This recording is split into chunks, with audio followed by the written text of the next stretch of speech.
So, what is pain to purpose? Now, that's just stupid living life from pain to purpose. And I always hashtag it and put pain to purpose because that is the bottom line of what the book is about. You have to get through your pain in order to find your purpose. Everybody has a purpose. There is a reason that you're here, and it's not just to breathe and take up space or to get on people's nerves. You have an actual purpose, and a purpose that's designed just for you. But how do you find it? We got to get the junk out of the way. And a lot of the junk is hurt and emotional luggage and disappointment and frustration and sadness and pain that we carry with us. We carry it into relationships. We take it on our jobs. We definitely unload it in our families. We have a lot of that. And there's three things that you can do with any hurt, any pain, any disappointment. You fix what you can fix. You feel what you have to feel. You got to get to the other side. That's part of it. You have to get to the other side of the feeling.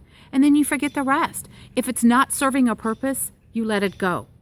If it involves another person fixing it for you, you have to let that go. You can't control that other person.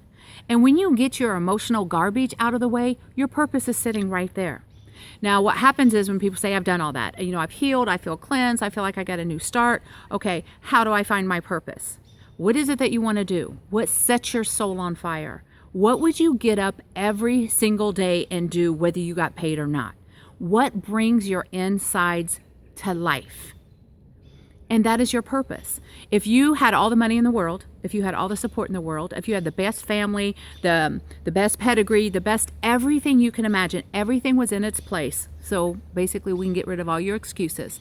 If you had all that, what would you do? That is your purpose.